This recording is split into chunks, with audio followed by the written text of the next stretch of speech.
As doenças raras afetam 65 a cada 100 mil pessoas. Atualmente, 7 mil doenças raras são reconhecidas pela literatura médica. Para 95% dos casos, não há cura, apenas cuidados paliativos e serviços de reabilitação. Algumas delas, para quem não conhece, diabetes insípida, esclerose lateral amiotrófica, fibrose cística, talassemia, entre tantas outras. Cerca de 13 milhões de brasileiros vivem com alguma dessas enfermidades e a maioria absoluta são crianças. Nos bastidores da saúde, hoje, eu recebo 2 convidados que vão nos ajudar com muita propriedade a mergulharmos nessa pauta, nesse assunto. Primeiro, eu apresento a deputada federal Rosângela Moro, que como advogada atuava no direito das associações, foi procuradora jurídica da Federação das APAES do Estado do Paraná, depois da Federação Nacional das APAES, inclusive na defesa das APAES lá no Supremo Tribunal Federal. Como parlamentar, dedica-se acentuadamente à defesa das pessoas com doenças raras e deficiências, além da defesa dos direitos das mulheres, e é autora de mais de uma dezena de projetos de lei com foco na pauta das doenças raras. Bem-vinda, deputada. E eu também já emendo aqui a nossa apresentação para Antoine Dyer. Falei direito? Falei certo? Tony. Falou. Abrasileirando para Tony. Empresário que dedica a sua vida à causa das doenças raras. Há um ano, o Tony é o presidente da Federação Brasileira das Associações de Doenças Raras, que é a FEBRA-Raras. Instituição com 55 federados espalhados em todos os estados do país, também é membro da Comissão de Doenças Raras do Conselho Federal de Medicina no Brasil, desde 2015, e presidente da Casa dos Raros. Então, como eu disse, 2 pessoas absolutamente capacitadas para a gente poder dar uma destrinchada em tudo isso que a gente vem ouvindo falar cada vez mais, especialmente nos últimos tempos. Antes, vou começar com a deputada Rosângela Moro, agradecendo mais uma vez o prestígio, né, de estarem aqui os dois na sua agenda. Eu sei que são agendas disputadíssimas. Antes, a gente gosta de um bastidor da vida de vocês e o envolvimento de vocês com essa pauta, deputada. Para mim está muito claro que a tua missão não começou agora enquanto deputada, né? Começou lá atrás. Então, traga para a gente, por favor, algo de extraordinário que você viveu e que ficou ali guardadinho para sempre. Bem-vindo. Obrigada, Jana. Quero primeiro agradecer o convite para estar aqui, cumprimentar o Tony. Eu tive... esse assunto me chamou e me impactou no ano de 2010, 2009, 2010, por aí. E vendo o motivo, o que me levou a estudar a fundo todo esse sistema da saúde e que principalmente deixa as pessoas com doenças raras ainda numa situação mais frágil, num primeiro momento foi a empatia. Porque eu atendi no meu escritório de advocacia uma pessoa e ela buscava ajuda para 3 crianças que eram do Rio de Janeiro que não estavam tendo acesso a um tratamento de determinada doença, que era doença rara. Seu escritório no Paraná. Meu escritório no Paraná. E ela era mãe de uma pessoa com doença rara, mas ela tinha recursos e a filha dela, ela buscou tratamento fora. E ela se sentiu na obrigação de orientar e ajudar aquelas outras 3 famílias do estado do Rio de Janeiro. Ela me procurou e ela começou a contar como que ela descobriu, como que foi feito o diagnóstico no caso da filha dela. Uhum. E a filha dela foi diagnosticada com 12 anos de idade. Então, já é um primeiro mito aí que a gente tem que encarar, que não é verdade que você já diagnostica doença rara sempre no nascimento. Essa menina foi diagnosticada com 12 anos de idade. Então, ela estudava na escola que eu estudei, e naquele momento, e quando a mãe falou assim, ela tem 12 anos, ela foi diagnosticada com 12 anos, a minha filha tinha 12 anos de idade, e para a família aquilo foi uma surpresa, porque como que a família se deu conta de que era uma doença rara, grave, com sequelas neurológicas gravíssimas? Porque a menina, a partir dos 12 anos, começou a ter dificuldade no acompanhamento da escola. Tudo começou quando a família e o grupo de professores percebeu que aquela criança, tem alguma coisa aqui que não está indo bem, porque ela não está mais conseguindo acompanhar. E a partir daquilo, né, foram anos até se ter o diagnóstico, e eu me coloquei no lugar daquela mãe Eu falei, puxa vida, né? E foi uma coisa de empatia. E naquela situação, e eu não gosto muito de ouvir, não dá porque não pode, ou porque não é possível. Não, tem que dar, tem que ser possível. Tem alguma coisa precisa ser feita, né? E naquele momento, daí eu tive que judicializar para as crianças do Rio de Janeiro. Aí essas famílias, aqui o Tony vai poder falar muito melhor que eu sobre isso, essas famílias se constituem em associações, elas são imantadas por alguma maneira, e nessa doença específica tinha no Brasil 55, 60 crianças. Mas nada, né, diante do universo, por isso que a gente entende como raro. Exato. Tony, mais uma vez, muito obrigada pelo teu tempo, pelo prestígio de estar aqui com a gente. Conta pra gente algo da tua conexão com as doenças raras. Em primeiro lugar, um prazer estar aqui, uma honra, especialmente ao lado da doutora Rosângela, que sempre foi, né, a madrinha nossa, né, em termos de defesa dos direitos dos pacientes, sempre nos ajudou como Casa Hunter, e agora como deputada, não é pela amizade ou pela proximidade que a gente tem, mas isso sendo totalmente objetivo, ela é a deputada que mais está atuando nessa causa doenças raras, fazendo toda a diferença dentro do Congresso Nacional. E é isso que a gente espera, né, dos nossos representantes. É um orgulho muito Parabéns, grande. Então, eu comecei, a verdade, conhecer o mundo das doenças raras com o diagnóstico do meu filho, né? Anthony, que completou 15 anos. A gente conseguiu fazer, depois de uma jornada muito grande, fazer o diagnóstico dele com 3 anos e meio de idade. Isso porque ele passava pelo pediatra, um pediatra muito experiente, que era pediatra da minha esposa, então tem experiência muito grande, mas mesmo de 15 em 15 dias ficava com ele 4 horas, mesmo assim nunca duvidou de uma doença rara. Então, quando descobri a doença dele, meu mundo mudou, porque você se depara com a maioria dos médicos, mesmo tendo os melhores médicos de São Paulo e do Brasil, eles não conheciam as doenças raras. Não poderiam, né, te dar um plano de manejo, né, adequado para aquela doença, né? Não poderiam te dar um norte. E isso se fica mais desesperada quando você procura, achando que está procurando o melhor médico para achar a solução. Você percebe que até os melhores médicos não conhecem esse mundo totalmente diferente na área de medicina, que é a área de genética. Ontem, estudando, né, para nossa gravação aqui, eu vi que, em média, um paciente, para ter o diagnóstico final, quando chega nesse diagnóstico, passa por cerca de 17 profissionais, até você conseguir ter esse diagnóstico. A média do diagnóstico dentro do nosso Sistema Único de Saúde para um paciente com doença rara no Brasil é de 5 anos e 4 meses. 5 anos e 4 meses. É importante saber que 30% de que tem uma doença rara genética morrem antes de 5 anos de idade, e a maioria sem diagnóstico, tratando consequências sem entender da causa. Então, por isso, eu considero que a maior causa da mortalidade infantil abaixo de 5 anos é das doenças raras. Mas como a maioria morrem sem diagnóstico, é difícil você computar e provar isto. Você não tem esse... Então, no momento que a gente vai ter um programa mais amplo, nacional, a nível nacional, de triagem neonatal feito, é bem feito, se a gente vai começar a ter dados. Perfeito. E esses pacientes não morrem em casa brincando, infelizmente. Eles morrem no leito do SUS, só que gastando o dinheiro da forma errada. Sim. Bom, pessoal, obrigada por compartilharem essas histórias conosco, e eu queria agora, de fato, começar essa entrevista falando sobre essa decisão do STF, que estabeleceu regras para o fornecimento de remédios não incluídos no Sistema Único de Saúde, que é o SUS.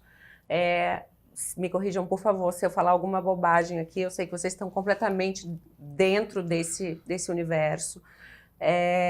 Pelo que eu entendi, praticamente não teremos mais as judicializações de medicamentos que não estejam devidamente registrados na Anvisa. Mas antes de eu passar a palavra para vocês, eu queria mostrar um trechinho aqui da nossa Constituição, que é bastante claro no que diz respeito à saúde, que é o artigo 196. A saúde é direito de todos e dever do Estado, garantindo, mediante políticas sociais e econômicas que visem a redução do risco de doença e de outros agravos e ao acesso universal e igualitário às ações e serviços para sua promoção, proteção e recuperação. Obrigado. Aqui a maior prova que a decisão foi inconstitucional. Então. Só que para quem você vai falar isso? Para os guardiões da Constituição, que eles são os guardiões da Constituição. Essa súmula, ela quebra totalmente o direito do paciente. Eu vou te provar isto. Como fica a situação desses pacientes agora que precisam de uma medicação e que essa medicação ainda não foi reconhecida pela Anvisa, pela Conitec? A gente vai chegar lá daqui a pouco explicar o que é tudo isso, mas hoje, diante dessa decisão, que já formou maioria, né? Já. Como fica a situação de um paciente que precisa dessa medicação e essa medicação não é reconhecida no SUS e sequer tem registro na Anvisa? Acabou o direito. Se não tem registro na Anvisa, não tem aprovação da Conitec, não tem acesso. Acabou o acesso a esse medicamento. Enquanto a gente fala de igualitário, eu vou te provar aqui que não tem mais nada igualitário, porque se você precisa, está no Sistema Único de Saúde, precisa de um antibiótico, certo? Sim. Esse antibiótico você tem que tomar para alguns meses. Custa caro. Você pode ir pedir pela justiça acesso, concorda? Concordo. Via judicialização, você terá acesso sem passar pela Conitec. Agora, se seu medicamento custa caro, acima de 100 mil reais, você é obrigada com essa decisão ter a chancela da Conitec, porque seu tratamento custa caro. Então aqui eles separaram os pacientes. O paciente que custa barato tem direito a viver. O paciente que custa caro, nós vamos decidir se vai ter direito a viver ou não, através de uma comissão apenas opinativa, que é a Conitec. Ela não é uma agência independente que representa o pagador. Ela representa o pagador, então totalmente conflitante. Sim. A Conitec, só para quem não sabe, e aí eu já passo a palavra para a deputada Rosângela Moro, é a Comissão Nacional de Incorporação de Tecnologias do SUS, que é responsável pela avaliação das novas tecnologias a serem incorporadas, mantidas ou desincorporadas do Sistema Único de Saúde. E aí, já perguntando também, ela tem competência técnica ou parcialidade para tomar essas decisões? A Conitec é o grande gargalo, mas acho que a gente tem que dar alguns conceitos para deixar todo mundo na mesma página e entender direitinho todo esse universo de SUS e Anvisa e Conitec. A Anvisa, ela vai trazer um registro, ela vai dizer que o medicamento, a terapia, ela se propõe para o fim que ela é destinada, que ela tenha cuidado, eficácia, ela vai ver se não vai fazer mal para a saúde da pessoa, no contrário, e a Anvisa vai fazer o registro do medicamento. A regulamentação. A regulamentação. No nosso país... Demora. E a Anvisa hoje está com déficit de funcionários. Alô, governo federal, vamos prestar atenção na Anvisa, Exato. Que está precisando recompor seus quadros. Nem tudo que é aprovado na Anvisa é incorporado pela Conitec. Uma coisa é aprovar na Anvisa, outra coisa é a Conitec. A Conitec ela é composta de 15 membros, majoritariamente do governo federal. Somente em 2022, que a Associação Medicina Brasileira e o Conselho Federal de Medicina ganharam uma cadeira. Porque antes é só pessoas do Ministério da Saúde, algumas secretarias ali. E quando a Conitec fala, vou incorporar, ou a doença A, vou tratar assim, a doença B, vou tratar assado, aquilo se torna uma política pública obrigatória. Então, a Conitec, ao contrário do que todo mundo espera, que ela faça uma análise técnica e diga, olha, para tratar a doença A, vamos estabelecer esse protocolo, ela também vai fazer uma análise do custo, Sim. Porque ele vai estar incorporado. E aí que um dos primeiros projetos de lei que eu apresentei quando entrei na Câmara dos Deputados, quando fui eleita, é para a gente mudar a composição dessa Conitec. Porque a Conitec ela precisa ter uma associação especializada em cada doença que se vai tratar, uma cadeira rotativa, uma associação já nascida e constituída há mais de 2 anos, para a gente não dar brecha para alguém criar associação para ter a cadeira na Conitec, de caráter nacional, porque as associações detêm expertise, Jana, elas sabem. Muitos médicos nunca ouviram falar da doença rara, e sempre de acordo com a ciência. As associações trabalham com base na ciência, na medicina baseada em evidências. Então, é preciso que essas pessoas estejam lá. E o problema da Conitec é, se você vai ver na lei, qualquer pessoa pode pedir uma consulta, pedir uma incorporação. Eu já tive a curiosidade de entrar no site da Conitec e pedir. Família nenhuma vai conseguir. Você tem que contratar um perito, porque é um formulário tão exaustivo, tão técnico, com tanta informação. Então, as pessoas ficam muito aleijadas dessa participação e são quem mais precisam. E quando vem a decisão do Supremo Tribunal Federal falar, olha, tudo tem que passar pela Conitec, você tem que provar que é a Conitec, ele está invertendo o ônus da prova, que é absurdamente desigual na balança da justiça, para impor para as famílias. Essa decisão do Supremo Tribunal Federal é de se lamentar, é querer resolver um problema. Qual que é o problema? Por que tem tanta judicialização da saúde? Porque está tendo omissão no Ministério da Saúde. Esse é um dos argumentos, né, de especialistas, que eles estão tentando cortar o mal pela raiz, no sentido de tentar reduzir um pouco os milhares de processos de judicialização que eles estão ali tendo que colocar em dia, né, e que tem impacto nas contas públicas, porque cada vez que sai uma liminar, em tese, são medicações, algumas de milhões. Mas nem todas são de milhões. Claro que não. Imagino que nem seja a maioria, pelo contrário. Nós não podemos defender a judicialização, por quê? Porque a judicialização, ela realmente, a gente precisa de um orçamento planejado, organizado. Agora, a gente tem que reconhecer que as famílias não têm outra opção a não ser a judicialização. E se o número de judicialização está tão alto a ponto do Supremo chamar para ele essa demanda, constituir uma comissão do Conselho Nacional de Justiça, encabeçar o Natijus, é porque está tendo omissão. Mais uma vez demonstra que a Conitec, da forma como está atuando, não está satisfatória e está longe de estar. Porque às vezes você tem um medicamento de alto custo, mas você cura a vida daquela pessoa. E a Conitec só faz o cálculo do medicamento em si. Ela não faz o cálculo de que aquela pessoa vai estar incapacitada, que aquela pessoa vai, às vezes, fazer uso do hospital, vai ficar internada, vai ter mais medicamentos laterais. Você gasta de outras formas. Que a família, a mãe não vai trabalhar, que vai virar dependente do benefício assistencial. Que precisa de transporte. Que precisa... Tudo. Aliás, Aí, se não fossem as associações, essas pessoas estariam largadas. Os votos dos ministros, com todo respeito, eu acho que os ministros do STF querem o melhor, mas às vezes o entendimento foi feito da forma errada, né? Porque que fez esse trabalho, com certeza, o governo federal, né, convenceu os ministros para ter esse voto. O que acontece? Esse voto ele comprova a ineficiência do sistema. Porque quando você fala, só pode judicializar aquele medicamento que praticamente está incorporado na Conitec, mas não está disponibilizado.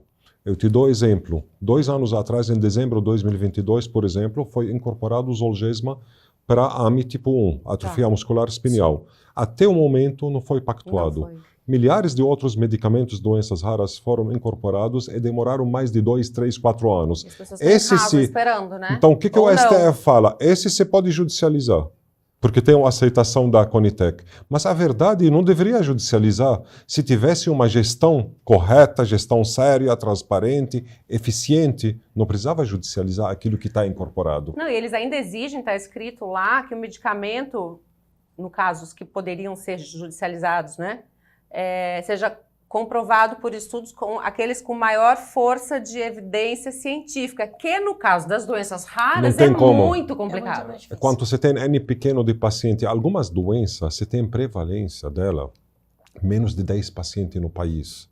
No nível mundial você tem 200 pacientes. Como você vai fazer esse tipo de estudo? Então, e além disto, referente a preço, você tem a CIMED. Eles não acreditam na própria agência que participa 10 ministérios da escolha de preço, onde feito a média de preço de mais de 10 países é adotado o preço mínimo no Brasil. Então, se a Anvisa... Para que então existe a Anvisa? Vamos fechar a Anvisa então? Deixar só a Conitec sozinha. Então, se a Anvisa, que ela comprova a eficácia, a segurança do produto antes de registrar, tem que refazer todo o trabalho somente para barrar, ninguém está a favor de aumento ou da judicialização, nem o paciente quer isso. Alguns nem têm condição. Nem tem condição. Mas, Alguns não, mas, não. mas nós somos a favor da garantia da vida. O paciente que tem doença rara, ele não tem culpa porque nasceu com doença rara genética. Ele não provocou isto. Então, precisamos realmente... a voto, se vê a voto da ministra Carmen Lúcia, foi perfeito. Foi perfeito.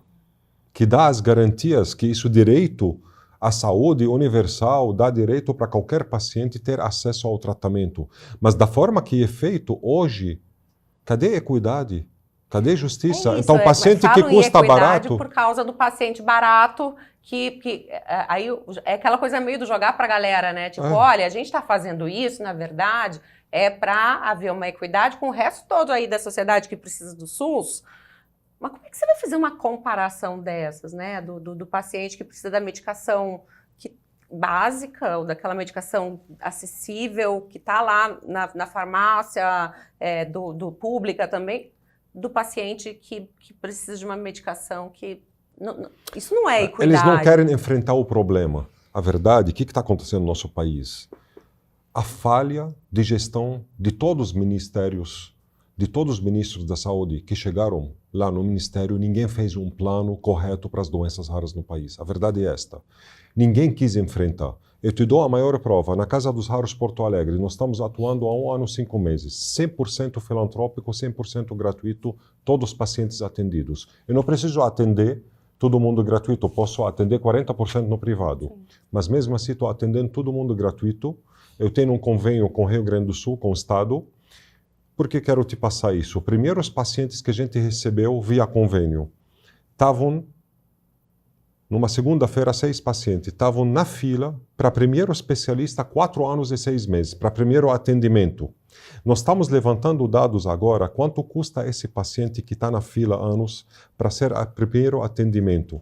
Quantas internação indevida, quantos procedimentos e cirurgia indevida tratando a consequência. A média de cada paciente de custo está em torno de 30 a 50 mil reais, sem fazer diagnóstico, sem ter plano de manejo de tratamento, porque não precisa ser tratamento medicamentoso. Sim, 95% não tem tratamento medicamentoso. Sabe quanto estamos cobrando do governo do estado para cada paciente que passa por nós para fazer o diagnóstico completo, para passar por equipe multiprofissional inteiro, até tratamento dentário? Quanto? Se precisar de exoma, vai ter exoma, e ter o plano de manejo completo. A gente entrega para ele igual o manual do carro que sai da concessionária, um plano de manejo completo. Tudo isso por 3 mil reais. É feito o diagnóstico, a média de diagnóstico nosso é feita em 41 dias. Então aqui comprova que não precisamos de mais financiamento. Esse dinheiro, se a gente enfrenta as doenças raras, dá para economizar bilhões por ano. Dá para cobrir todas as terapias avançadas e ainda sobra dinheiro. Obrigado.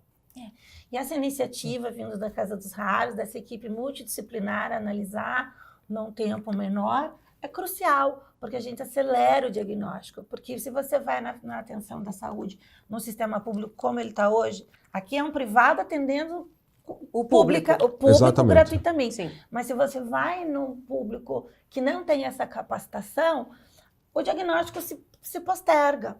E as doenças são assim, vão deixando sequelas graves, então a gente tem que apressar sempre esse diagnóstico.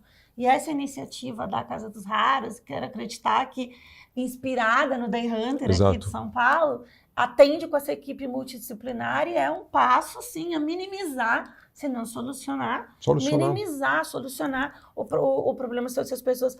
Outro aspecto importante, Jana, que a gente tem que lembrar aqui, é o teste do pezinho. Tem estados que não têm o teste do pezinho na sua cobertura geral. A questão é que a gente mora num país tão diverso e tão com realidades tão impactantes nas duas pontas. Mas tem solução. Que bom.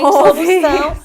Eu já convoquei, como deputada federal, eu já convoquei a ministra da Saúde umas 3 vezes para explicar qual que é o plano dela implementar o teste do pezinho ampliado.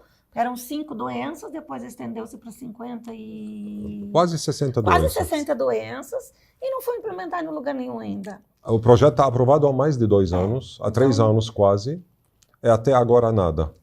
Aí o que eles dizem? Isso previne, salva, acelera os processos. Economiza né? dinheiro. Ali no teste do pezinho, você pega quase tudo, especialmente agora com essas 50, 60 Exatamente. doenças abordadas ali. Uma vez feito o diagnóstico correto, economiza dinheiro. Sim.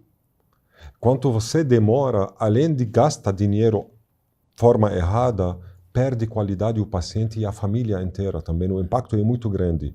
Então, eu acho, enquanto a gente não tem uma política nacional de enfrentamento das doenças raras, e isso, a proposta é ter uma secretaria de atenção especial às doenças raras, não uma coordenadoria. Sim.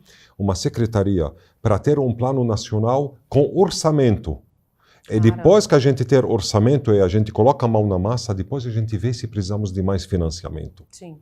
Lembrando que o Banco Mundial fez já o estudo no Brasil e constatou que 30% do dinheiro destinado à saúde vai para o ralo. Então, de 140 bi quase por ano, 40 bi é jogado fora. O problema do SUS não é as doenças raras. A incompetência desses gestores que a gente tem, que um vem atrás do outro, fazem política deles, não fazem política social, não fazem política justa, infelizmente. E podem usar mais das entidades. Claro. Por exemplo, São Paulo... Fazer parcerias. São Paulo, o Instituto Jô Clemente, ele faz a análise, ele recebe o filtro, tá? O pezinho é um filtro, que pode mandar pelo correio, ele recebe esse filtro e faz a análise. Quero acreditar que para grande parte do estado de São Paulo inteiro. Exato. Paraná tem a FEP, que faz também para todo o Paraná. Santa Catarina não tem. E o que Santa Catarina faz? Não faz o teste do pezinho? Absolutamente não. Ela envia o material para a FEP. Então, os outros estados, o Ministério da Saúde tem obrigação de mapear quem não precisa construir um novo centro, gastar com equipamento, contratar parentela e gastar mais dinheiro público para isso. Manda para o estado mais próximo. Exato. Manda para o estado que tem uma capacidade instalada que pode fazer essa análise. Mas a minha preocupação e meu questionamento aqui é até maior. Será que lá na ponta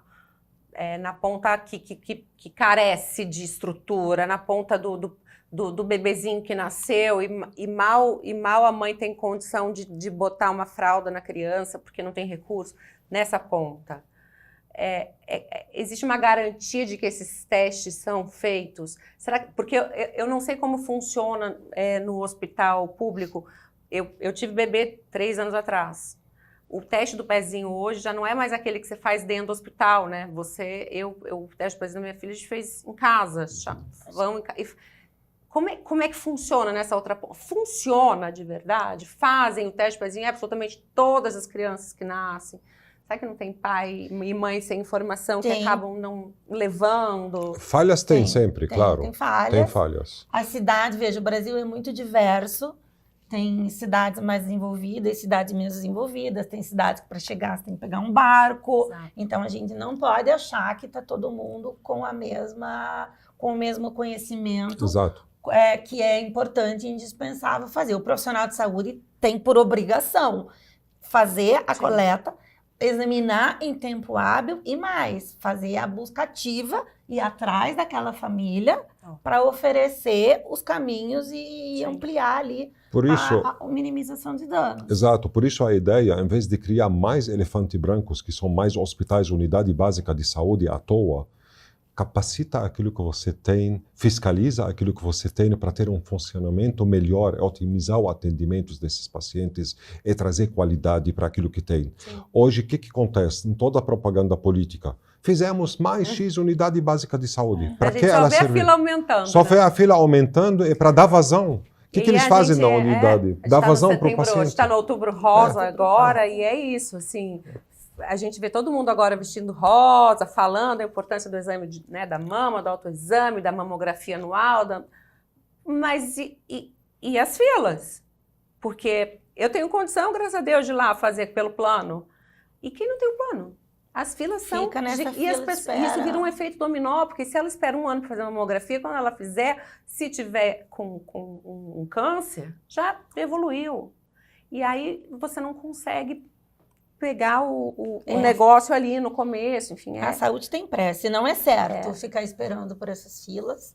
Não é certo não ter tratamento disponível. Ó, doença rara são 7 mil catalogados, mais ou menos. A verdade, né? as genéticas são 7 mil, a não genética 2.114. São 9.100 e pouca doença rara hoje. Hoje. As genéticas são 7 mil. E claro que nem todas têm um tratamento, mas se a gente pegar aí num universo de 10% você tem em torno de que tem, na Anvisa tem em torno de 116 a 120 registradas para doenças, medicamentos registrados, tem mais lá fora uns 60, então não passa de 200 o tratamento hoje. Eu até tenho aqui, ó, foram dados do Ministério, do site do Ministério de recente, assim, esses dados. O Brasil oferece cerca de 152 medicamentos para tratamento de doenças raras. Falaram, inclusive... Está errado isso. Então, errado. Eu até trago para vocês, para a gente debater, porque se você vê os números que são divulgados bonitinhos ali no site, são números expressivos. Falaram em investimento de mais de 4 bilhões apenas em medicações no ano passado, 2023, concluindo, além de outros mais de 27 milhões para serviços ligados ali, acho que reabilitação, pelo que eu entendo, né? Serviços habilitados. Isso. São números, você vê muito dinheiro, 27 milhões ali, 4 bilhões acolá, é muito dinheiro, só que a gente segue com as judicializações, com a desinformação, com a falta de diagnóstico, e aí a gente entra de novo na questão da gestão. E a questão da Conitec, porque todos esses não estão disponíveis na Conitec. Não estão, aliás, não são 152, porque tem como chamar a doença que a PAI trata, eu esqueci o nome, Down, síndrome de Down. Se você entra no Ministério da Saúde, você vê que síndrome de Down é considerada doença rara pelo Ministério da Saúde. É considerado? Ela não é rara, mas o Ministério da Saúde considera ela como doença rara dentro do pacote. Então, eu tenho minhas dúvidas, eu acredito que a gente não passa de 120, tá, medicamento para o registro, mas que seja 150, não é nada dentro do universo de 7, 8 mil doenças raras que nós temos. Agora, referente ao investimento, 4 bi, o mesmo Ministério da Saúde que está reclamando de 4 bi para as doenças raras, se ele tem uma política de incorporação certa, ia diminuir esse custo. Além disto, o 4 bi, se ele passou no programa de capacitação da atenção primária, ele destinou 4,5 bi. 4,5 bi. Tá. Se ele destinou 4,5 bi, cadê o resultado da capacitação? Porque a atenção primária até agora não consegue fazer essa separação do joio e do trigo, não consegue fazer o diagnóstico. Deputada, a gente tem um mapeamento de onde estão esses casos, ou, enfim, aonde estão, né? O Brasil é tão imenso, mas existe isso, assim, estado tal, tem tantos, para que a gente fizesse chegar o tratamento nessas pessoas de forma mais rápida e imediata. Existe essa... Na verdade, é uma ferramenta, que eu imagino seja básica, né? Sim, não... É preciso, é uma outra luta também, a gente precisa fazer como se fosse um censo dessas pessoas, o Ministério da Saúde não tem essa informação. A gente sabe, através das associações, né, quantos dessa doença, quantos, da outra doença, quantos. Há algumas doenças que têm, sim, uma prevalência regional. No Nordeste tem a doença de Fabry, porque teriam, assim, por questão de consanguinidade. Casamento consanguíneo favorece. Consanguíneo que favoreceu. Doença de Gaucher. As doenças lisossômicas, em geral, têm mais prevalência norte e nordeste. Mas o Ministério da Saúde, ele não tem a informação de quantas pessoas têm doença A, doença B. O Ministério da Saúde, ele tem informação de quantos exames a pessoa tem, mas ele não sabe dizer o porquê fez, a continuidade. Então, é um trabalho que é preciso ser feito. Deveria ser feito o censo, como a deputada citou aqui, o censo pelo menos daquelas doenças que têm medicamento registrado na Anvisa. Começa por isso. Ou aquelas que são aprovadas para teste do pezinho, a 60 doença. Pelo menos ele vai ter incidência, impacto, ele vai calcular quanto ele vai gastar próximos anos. Esse número a gente não tem. Não tem. Ele vai ter previsibilidade certa. A gente tem na Casa dos Raros... Mas você não sabe direito onde você está botando esses 4 bi, né? Nós temos banco de dados para muitas doenças, né? Você me fala são 100%, eu te falo eles chegam a ser 80%, 90%, porque a gente tem diagnosticado durante anos, né, esses pacientes e acompanhamos via os médicos e centros de referência no país. Mas tem muita gente subdiagnosticada no país. Então, para você ter ideia correta, tem que fazer o censo. Eu sempre acho importante a gente repetir aqui, né, gente? No Brasil, a estimativa é de quase 10 milhões de crianças. A grande maioria das doenças raras se manifesta ainda na infância, né? E Tony já trouxe essa informação também. Cerca de 30% dessas crianças morrem antes dos 5 anos de idade, muitas ainda esperando por um diagnóstico, ou seja, sem a medicação. Exatamente. Sem o acesso à medicação.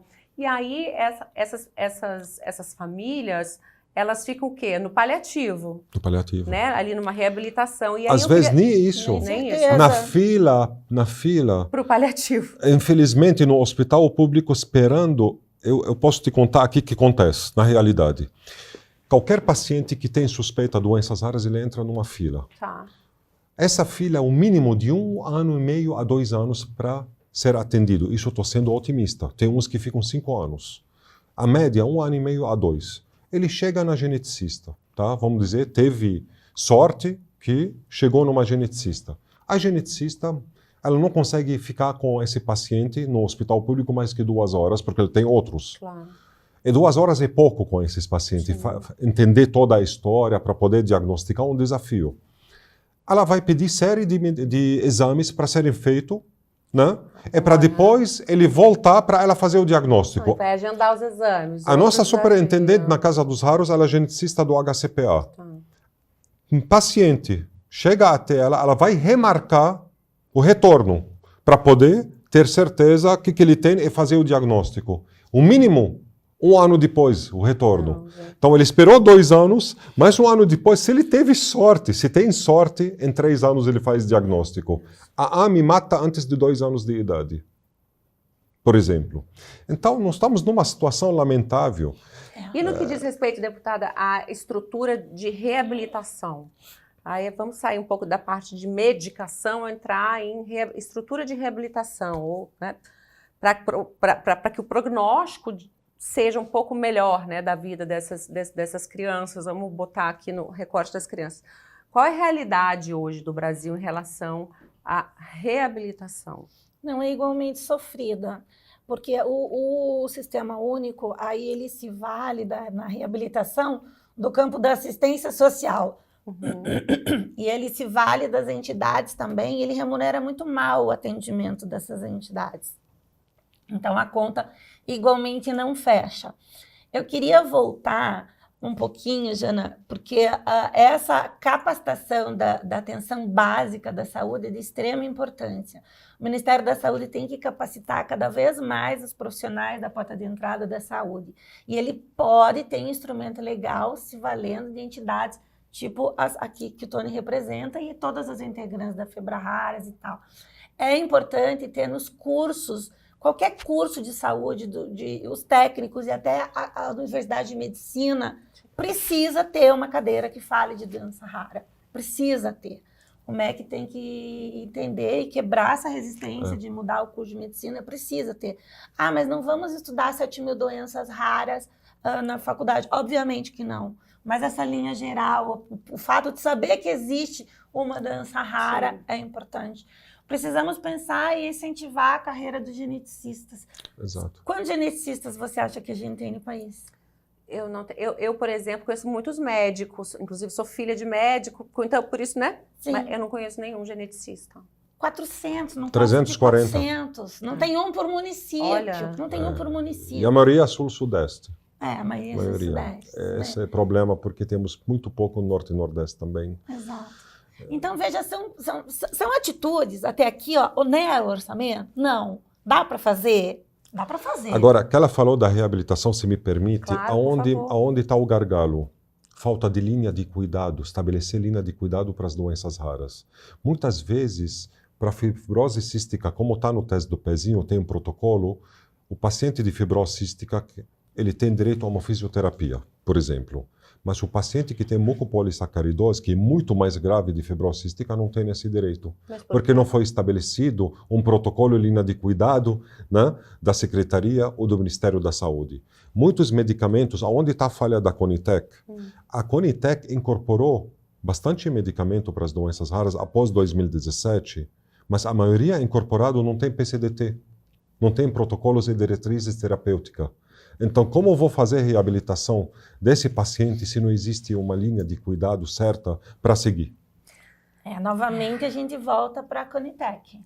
O gargalo é a Conitec. E todo o trâmite regulatório, né, gente? Porque, assim, toda vez que... Quanto mais a gente burocratiza... E burocratizar a saúde é uma coisa muito delicada, porque você corre contra o tempo. Então, os pacientes têm que realmente esperar de mãos atadas. Eles não têm muito o que fazer diante de tamanha burocracia. Aliás, eu queria até dizer para representantes da Conitec, da própria Anvisa, que o nosso espaço aqui é de todos. Se eventualmente quiserem ser ouvidos também, a gente está sempre à disposição, até para a sociedade poder entender melhor o porquê de tamanha. Eu entendo que a gente está falando de ciência, a gente está falando de medicação, a gente está falando de coisas que exigem, óbvio, um protocolo, um cuidado.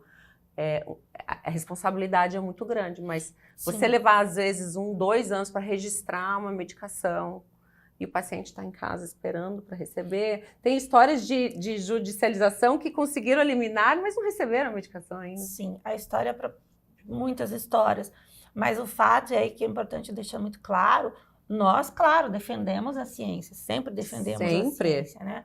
Só que a gente precisa mostrar, apontar que a Conitec, ela, em que pese tem um corpo lá de pessoas capacitadas, mas ela faz o cálculo com base no custo, unicamente no custo. No custo do remédio. No custo do tratamento. Não do paciente. Do quanto vai custar para o bolso do governo, do cofre público. O remédio, aquele determinado... O custo da efetividade e custo do remédio. Sim. Não está sendo levantado os dados, por exemplo, que a gente tem na Casa dos Raros, e vamos publicar ainda, quanto custou aquele paciente não tratado até chegar num especialista. Sim.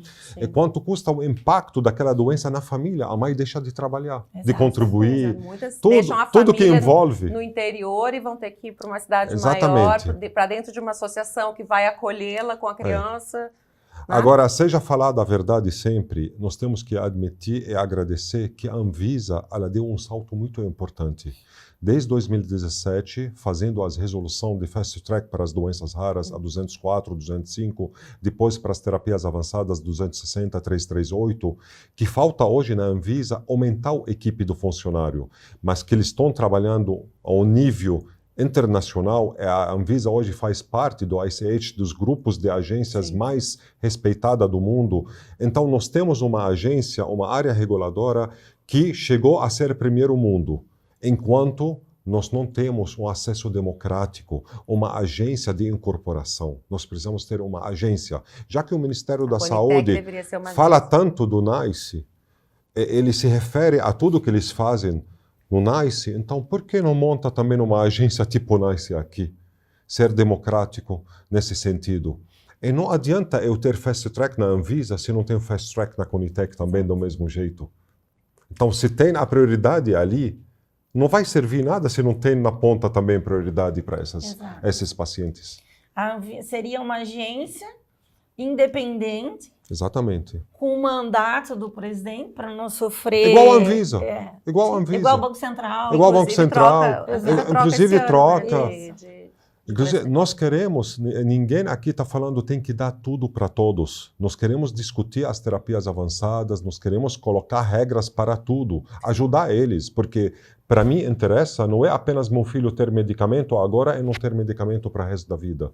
Precisamos dar sustentabilidade para o sistema. Um sistema que evolua e que se sustente, exatamente. Só que não dessa forma, fechar a torneira, matar gente, e aí sim vamos dar sustentabilidade e continuar a má gestão da mesma forma. Tem algum, deputada, Tony, tem algum modelo de de excelência, assim? Alemanha. Alemanha. E aí você pode trazer Alemanha, um pouquinho dessa experiência para a gente? Alemanha, entre aspas, área regulatória, preço, incorporação e pactuação, 6 meses. 6 meses. Enquanto a Inglaterra, em torno de 1 ano. A Alemanha é o melhor lugar do mundo, mais rápido para acesso. Olha. E por falar de acesso, é importante trazer também a lei da pesquisa clínica, né? Outro retrocesso. A gente aprovou... Outro retrocesso? Outro retrocesso. A gente Desculpa, aprovou, vou falar por quê, né? A gente aprovou, veja, a pesquisa clínica, para algumas doenças raras, ela passa a ser uma forma de acesso ao medicamento. Isso. Há ajustes que, né, vamos debater para ser feitos, mas a gente tem que defender a pesquisa Não, claro, clínica. ela deu segurança jurídica que precisava. Sim. A gente tem Isso que sim. defender Sim. a pesquisa clínica, né? E a gente fica muito contrariado quando a gente ouve pessoas, até mesmo de dentro do Ministério, que falam que a pesquisa clínica é a lei que trata das cobaias. Não, em absoluto. A lei tem que garantir, a pessoa vai se submeter a uma pesquisa clínica por sua livre vontade, se ela não é capaz, a criança, vontade substituída pelos seus representantes. Que seriam tratamentos ainda não regulados, aprovados. Sim. No judiciário, você não vai conseguir tratamento em fase experimental. Sim. Nunca se conseguiu, e agora com a decisão, Sim. mas ainda a gente não pode defender isso. Tá. Mas você não pode tirar da família aquela esperança de submeter a si ou seu ente querido a uma pesquisa clínica, que está regulamentada, tem uma segurança jurídica nesse país, e que já é uma forma dela estar recebendo algum tratamento. Isso para essas doenças que ainda não se descobriu nada de medicamento e de terapia. Aonde foi a falha? Eu concordo totalmente com a deputada, porque ela lutou, e com razão, porque a gente tem que trazer segurança jurídica para qualquer patrocinador para trazer mais pesquisas. Claro. E o projeto de lei foi feito nessa base. Agora, aonde foi a falha? Eu acho que a pressa que foi aprovado, né, esqueceram de um negócio tão importante. A gente tinha aprovado em 2017 uma resolução que a gente atuou diretamente, a 563, onde ela limita o pós-estudo para as doenças ultra-raras para 5 anos após registro do preço, após CEMED. E a partir dessa resolução nós conseguimos trazer 100% a mais de quantidade de pesquisa em doenças ultra-raras para o país. Porque imagina, você tem uma doença de 50 pacientes no país. Você fala para o patrocinador, você vai colocar na pesquisa aqui 20 a 30 pacientes, vai pagar para o resto da vida enquanto você vai vender para mais 20. Não compensa. Aí ninguém queria trazer pesquisa. Sim. Então a gente entrou em acordo, conseguimos, via a CONEP, Conselho Nacional de Saúde, fazer a resolução 563, onde limitou esse pós-estudo para 5 anos após o registro do preço. Ótimo. Conseguimos triplicar a quantidade de pesquisa em doenças ultra-raras no país. Só que o projeto de lei, nesse artigo, né, que fala sobre o pós-estudo, ele colocou todas as doenças junto, a raras, ultra-raras junto com as doenças comuns, e quis colocar 5 anos para todos. Aí o que o presidente Lula fez? A pedido do Conselho Nacional de Saúde, vetou. Vetou. Então, se agora o Congresso Nacional, vamos pedir ajuda, não derrubar o veto, acabou pesquisas de ultra-raras no país, totalmente. Então, para nós seria um retrocesso nesse sentido. Claro, o projeto de lei não quis melhorar, mas deveria entender que a parte da oposição, entre aspas, para esse projeto, o que eles querem? Se eles aprovaram 563, então vamos fazer 2 artigos, pelo menos se vetar, não vetar o das raras. Né? Veta das doenças comuns para a gente manter pelo menos uma segurança para as raras ou ultra-raras. Então, nesse sentido que eu falo, houve um retrocesso e a gente não conseguiu. Mas eu acho que vamos conseguir. O processo legislativo é curioso, porque ele começa com uma redação, aí, né, termina na outra. E termina em outra redação, mas Exato. a gente precisa realmente trabalhar para derrubar esse veto e fazer essa distinção, para que o patrocinador tenha um marco temporal definido. Porque isso faz parte do cálculo do investimento dele. Exatamente. Caminhando para o fim, eu queria perguntar para vocês o seguinte: você falou em 120 medicações hoje aprovadas, o Ministério fala em 150 e alguma coisa. Hoje, o paciente com a doença diagnosticada, o acesso dele à medicação é uma coisa tranquila também? Ele vai lá com a sua receita do seu especialista na farmácia, que é como que é a farmácia?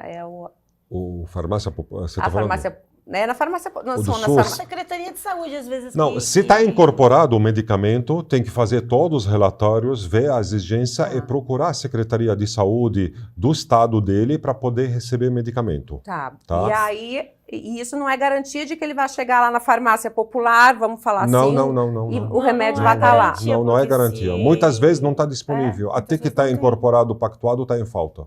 Muitas vezes tem problema na licitação e o remédio não chega. Então, assim, não basta você ter o teu diagnóstico, o remédio estar na lista do Conitec. SUS, a Conitec ter aprovado, a Anvisa registrado, tudo certinho, alinhado. Você vai lá no balcão, dá a tua receita, não tem remédio.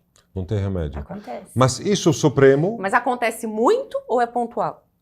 Acontece bastante. Quando dá Bastante. problema na licitação. É Uma vez complicado. até foi bem constrangedor. Eu Depende do estado É também. Tem é. estado Porque tem, eu li pior. também que tem medicações que são disponibilizadas pelo governo federal e outras medicações A pelos dispensação de uso excepcional é do pelos governo governos dos federal. estados. Exatamente. Depois Tá. eles têm que fazer o cálculo e se compensarem mutuamente. Tá. Aí numa decisão do Supremo também ele impôs esse conhecimento para a Agora, família. mas com essa decisão do Supremo, agora esses medicamentos, só esses que podem ser judicializados, praticamente. Só esse que não tem no balcão, Que aí não você tem vai no balcão. judicializar para arrumarem Então, praticamente, essa decisão demonstra bem claro a ineficiência. Volto a falar do sistema. Ele está falando, olha, você não tem direito à judicialização só se é aprovado pela Conitec. Mas se é aprovado pela Conitec, na prática, não deveria judicializar. Não deveria, porque Deveria deveria ter estar lá no lá. balcão, né? Exatamente. Exatamente. Então, realmente, não é... ser brasileiro realmente É loucura, né? é um É loucura. desafio diário, não é mesmo? Qual é o teu sonho, deputada, chegando lá no fim do teu mandato, em relação a essa pauta? Assim, o que te move todos os dias em relação a isso? A gente tem que buscar o objetivo final, o que é? Melhorar a saúde das pessoas, sabe? O meu sonho é ver o teste do pezinho implementado, a Conitec independente, se não independente, pelo menos dando a cadeira para as associações temáticas estarem lá discutindo, porque ela vai falar do remédio, mas ela vai estabelecer aqui a linha de cuidado. E ninguém melhor do que as famílias, as pessoas que vivenciam ali a doença, os efeitos da doença na dinâmica, melhor para falar. Então, o meu sonho é esse, ver o teste do pezinho, a Conitec autônoma e uma celeridade nesses procedimentos, menos corrupção, que tira muito dinheiro da compra de medicamento, mais cuidado nas licitações, um Tribunal de Contas mais diligente nessas aquisições da saúde e não ver o remédio faltar na prateleira da farmácia do estado e do município. Eu acho que está na hora que o TCU faça um trabalho no Ministério da Saúde para ver o dinheiro que é enviado do Legislativo para lá, porque quem manda o orçamento é o Congresso, realmente fiscalizar todo o dinheiro que está indo, se está sendo gasto no lugar certo. Você vai ver que vai sobrar muito dinheiro, não apenas para as doenças raras, para outras doenças. É aquilo que a deputada falou referente a escutar a associação dos pacientes e paciente, ela não fala porque ela quer apoiar a associação de paciente, porque ela sabe das experiências fora do Brasil.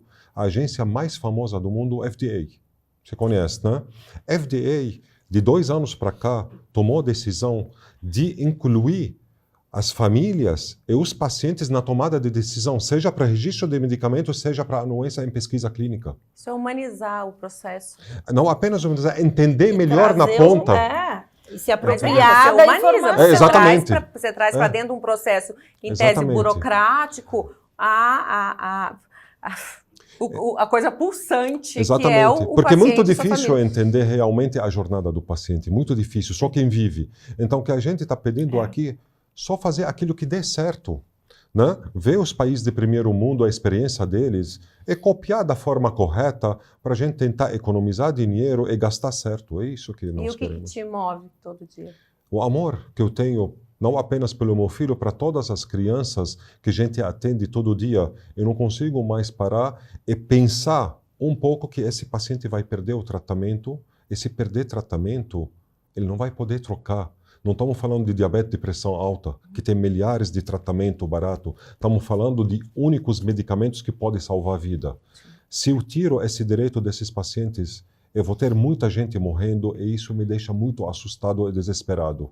Então, nossa aposta, esses próximos 2 anos, mudar essa realidade urgente via Congresso Nacional. E o que o paciente que precisa de uma medicação que não está lá no registro da Conitec, não está na lista do SUS, deputada, e que hoje não pode mais, né, tudo indica, já formou maioria, destacando aqui mais uma vez, não sei que tem uma reviravolta, não pode mais judicializar, o que ele tem que fazer, deputada? Bom, primeiro, eu como pessoa, como deputada, eu estou apresentando projetos de lei e tentando corrigir falhas, né?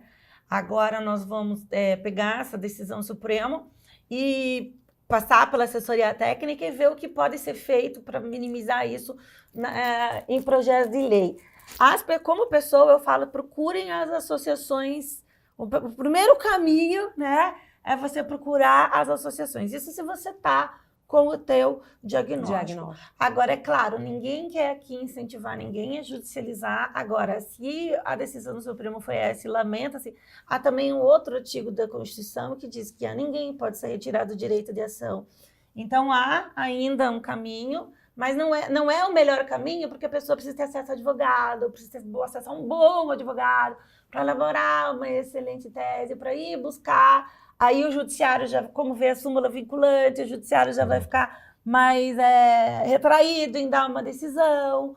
Aí vem mais incidentes processuais, então não é o caminho. Não basta o processo regulatório, se você tem que passar pelo processo judiciário também, realmente. O advogado tem que estudar ATS também daqui a pouco, porque como ele vai contrapor contra a Conitec? E a Conitec erra muitas vezes, né? Às vezes ela acerta, às vezes ela erra. Então, como você vai comprovar esse erro da Conitec? Então, vai judicializar em cima da Conitec daqui a pouco. Vai aumentar ainda a judicialização, porque eu vou daí contestar o laudo da Conitec. Então, eu vou ter que um perito. Olha a onerosidade. Ele tem esse tempo, será? O paciente não tem esse tempo para esperar. Não tem esse tempo. Esse é o problema maior. Então, procurar a associação.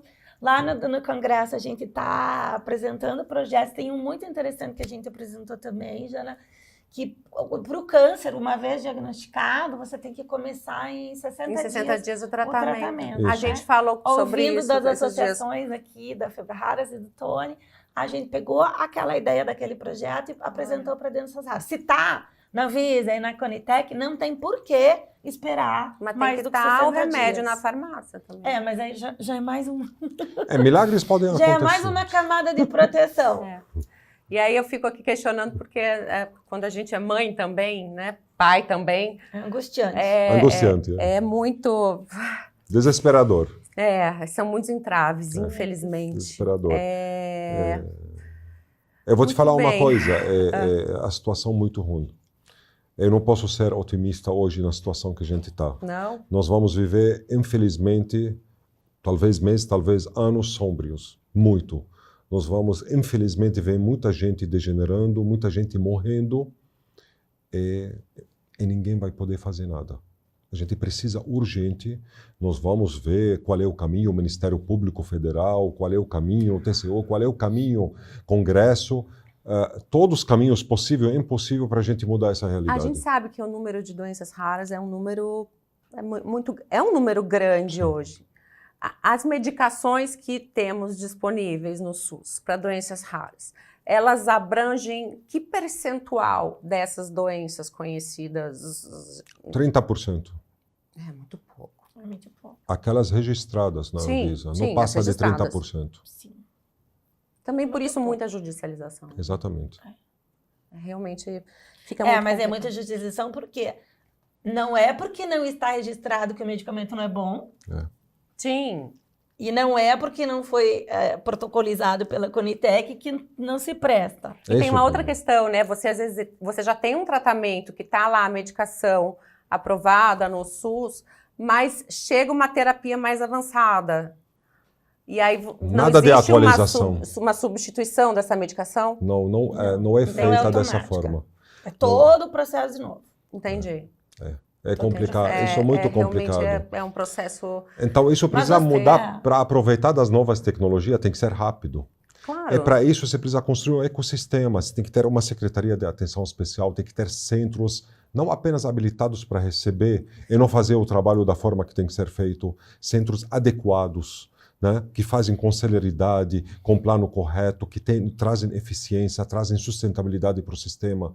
É fácil resolver, mas não tem vontade política para fazer isto. Não é bicho de 7 cabeças, de jeito que eles estão imaginando. É ao contrário, dá para economizar muito dinheiro e colocar o Brasil realmente na mapa das novas tecnologias. Porque me parece que tem recurso. Recurso que não falta, a maior é prova. A pasta da saúde é a que recebe mais recurso, né? Recurso...